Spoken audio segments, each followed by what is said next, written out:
This is Jokerthefool, and you are in the Velvet Room with me. This is my podcast, and in our third episode, we will be discussing Amberlynn Reid and my P.O. Box shenanigans that took place within her little section of YouTube that we call the Amberverse. So I've been a viewer of hers for about 3 years, and when she started showing people to send stuff to her PO box, I decided to take it upon myself to send her a copy of my science fiction novel Machine to Man, and a letter in which I requested she show me her cat Wasabi, and she showed her cat Rarity in that video, and I'm still very peeved off about that. It's Wasabi Gate to me because she's very notorious for neglecting her cat Wasabi, and whenever he does get screen time on our program, it's usually in a negative context or making fun of him, like, he likes to sit on paper, and Amberlynn kind of mocked him for it. So I do think Wasabi is a very neglected character in the program of the Amberverse, and I just want to make that known personally. But if you do not know who Amberlynn Reid is, I will get into that. But first, I'll explain the fact that I sent her a copy of my book in March of this year, and she did unbox it and like read the letter and all of that. It didn't get me anywhere in terms of marketing because I didn't get like any sales, and people did mention it, and it was I get some comments, so it was a bit of it was fun trolling for the most part, but it wasn't effective in terms of producing sales and marketing. But it was just a more of a trolley gimmick than anything else for me. It was just a fun thing to do. And then the next copy I sent was to Sin Sass, Sinatra Says, and his wife. They are a reaction channel, and I sent a copy of my book and a letter when they did the whole P.O. Box video that was mentioned, and he did show the book there. And then the last copy I sent to her ex-girlfriend Destiny, and they unboxed that, and apparently Lexus will read that book, and if anyone ends up reading the book from the three that I mentioned, again, I am thankful for readership, and I always appreciate my readers, and anyone who even considers buying the book, I'm always very thankful for that. It's very nice to have people be interested at least a little bit in what you're doing, and I'll always appreciate that as a creative. But moving on to who is Amberlynn Reid even? It's a bit confusing to say, but who is she? She is a victim of child abuse, I would say. So she's been morbidly obese her entire life, and because she was, I guess, as a response to being abused as a child, she formed an addiction to food, and she's been stuck in a cycle of food addiction for her entire life. And instead of doing anything to fix or try and break that cycle of addiction, she's decided to film it and monetize it on her YouTube channel of over 200,000 subscribers.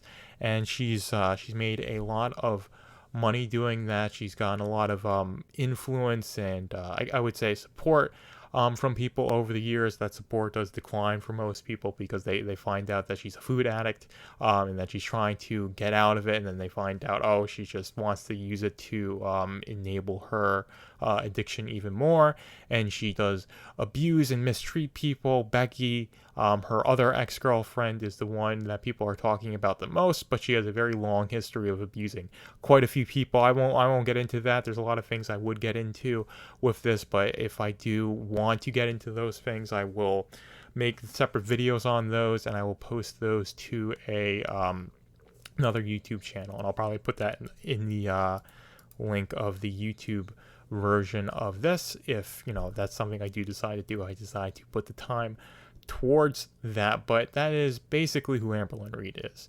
Morbidly obese YouTuber who is, because of a food addict. It's very tragic, and she constantly tries to lose weight. That's lose weight and break the cycle of food addiction. That's basically what her channel started out as, and she constantly falls into the food addiction, and she uses it to enable all of her bad behaviors, and she has all these abusive and negative coping mechanisms that she's formed to keep engaging in that food addiction, and it's hurt not only herself but basically everyone who's involved herself in her life, and as such, they choose to get out of that. That's what Becky did, that's what Destiny did, that's what Casey did, I think. That's what Crystal did as well. These are X's are for past. If you don't know, that you have to get into the Amberlynn Reed deep lore, which I wouldn't suggest you doing, because this is quite the rabbit hole to fall down into. It's quite a weird one. So that is what I would say.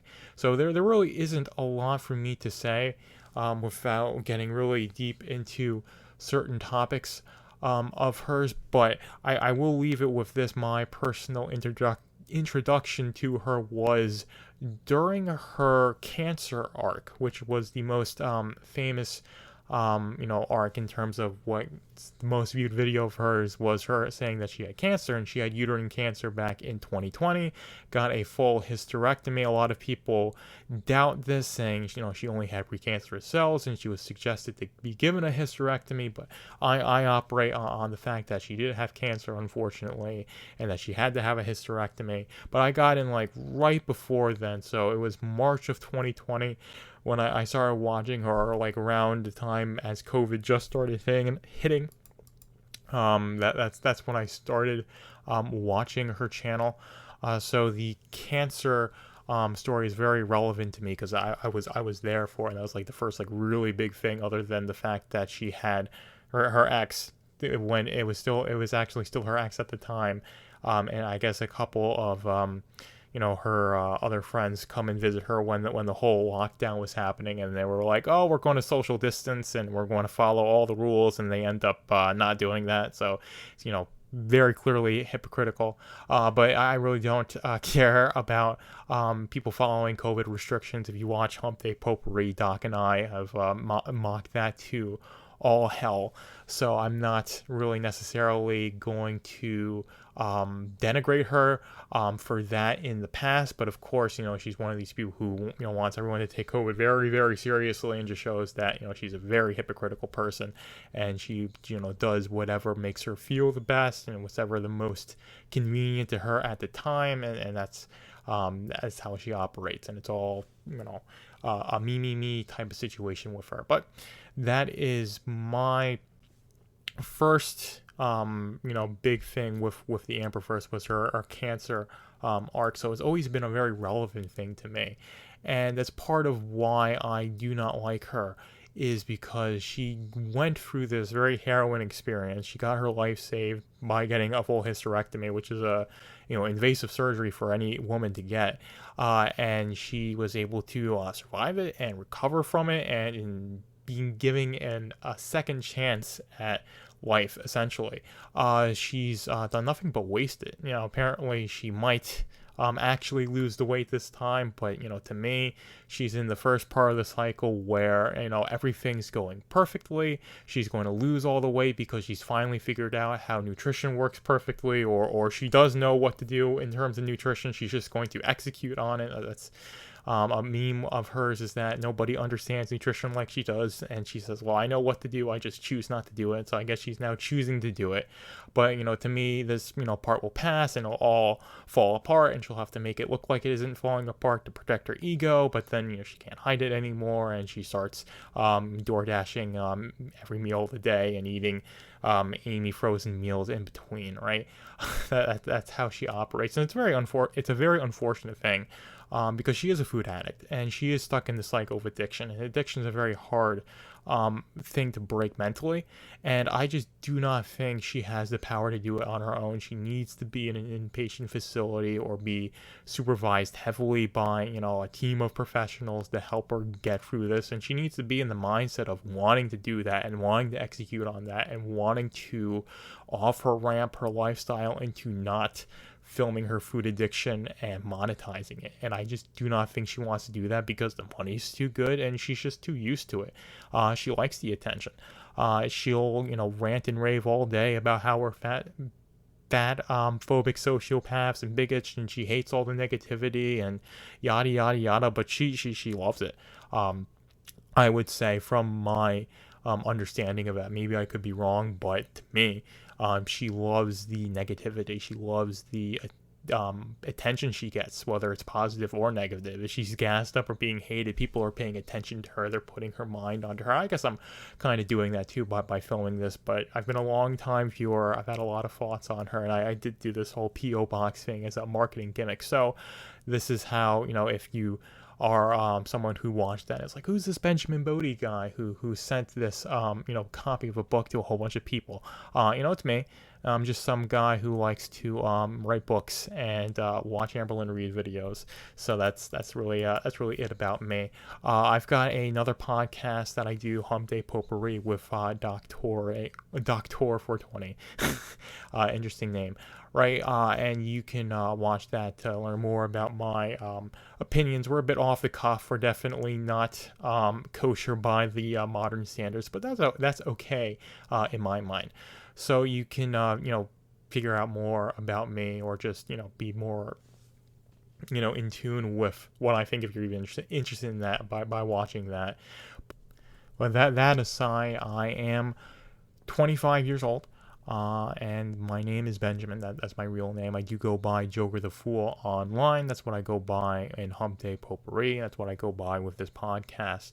And I am a staunch libertarian. I would say that's a popular word to use in politics, is staunch. I'll describe myself as a staunch libertarian, very, very freedom-minded, and that's what drives me, is to build a culture that's more freedom-minded, that's more caring and more compassionate than it was the day before. And that's a very long and slow process. And I suppose doing these P.O. Box shenanigans was a part of that. And I'm not sure if my obsession with Amberlynn Reid is a part of, the empathy I have for general humanity, or just, the oddity of her program. I would say it's the most interesting thing you can watch online these days, in my mind. But the content itself is so boring. It's the meta. It's the deep lore. It's what do you think is going to happen next in the life of this 500-pound woman who this 500-pound woman who lives in Kentucky. Is she actually going to move? Is she going to find the perfect apartment for her 3 pets? How's her mom doing? How's her next girlfriend doing? All these sorts of things. And it only has relevance if you get into it and you like it, and it appeals to you. It doesn't for most people, I would say. It's like a very odd thing. You just do not find the the inherent understanding of it if you just have to fall down that rabbit hole, and then you're sucked in. And that's how a lot of people, I would say, who are in that situation would, I guess, describe it as, it is a rabbit hole. Once you fall down into it, then you're just stuck and you can't get out. But it is very much, her lifestyle is very off-putting to a lot of people, because it's so unhealthy, blatantly so, and she doesn't want to do anything to really fix it. Like I said, she is a food addict, and she is stuck in that cycle of food addiction, and I think she's aware of that. She just chooses to monetize it and use it for YouTube clout. And it's going to be the death of her if she continues down this path, and I think she's still in that, despite being on this recent weight loss arc. It's just the first part of the cycle where everything's going perfectly. She's going to do the damn thing. She's finally figured out how to properly nourish herself and move her body and establish healthy lifestyle habits and get everything on track, but it all falls apart usually, or every time. It just takes a while to see these sorts of things, because she films things in advance and schedules out her videos and has everything planned out to a T in a lot of ways, but doesn't at all. So it's all very confusing where things are and where things stand with her in terms of the timeline, in terms of what's going on with her, in terms of some more details in her show, the behind the scenes aspects of her, because she is a human being at the end of the day, and she has things she won't share with us that does affect the content she puts out. And I by no means encourage her to go scorched earth and share absolutely everything. I think she should get off the internet and get into inpatient care, or at least be highly supervised by a team of professionals to help her break this food addiction and transfer her life into doing something where she doesn't have to monetize the fact that she's a food addict, and trying to break it for money, because it just encourages her on some level, even it's subconsciously, to stay in that cycle of food addiction, because it's all she knows. It comforts her, and it's what gives her the check every month. Is the fact that she has this YouTube channel, and it has so much relevance to a small section of people who are very hyper engaged. The haters, and I would say a small portion of those are the babies, the people who will just gas her up no matter what she does. Those are the babies. There aren't that many compared to people who are engaged with her channel who do not like her for one reason or another, or it's the same amount of reasons. The fact that she's abusive, she's narcissistic, she's notorious for gaslighting people, all these sorts of things. And I could get into specifically how she lies and specific topics of hers. If I do decide to do that, I will post that to a separate YouTube channel. I will post what that channel would be, because I have made it in the YouTube version of this video. So subscribe to that, and leave a comment down below if you're interested in my commentary on all things Gorlworld, because I do know about the Shantopolis as well, but that's a whole other topic for another day. But to conclude, I am Jokerthefool, also known as Benjamin Bode. I sent free copies of my book to Amberlynn Reed, Sin Sass, and Destiny, the last two being a reaction channel of hers and her ex-girlfriend. And it was an interesting experience. It was very lighthearted and fun for me, but it wasn't much of a effective marketing tactic. And with that, I will leave you guys to it, and we'll play the outro now. Thank you for being in the Velvet Room with Jokerthefool. Be sure to follow my Substack, velvetroompublishing.substack.com, to read Machine to Man and all my other projects.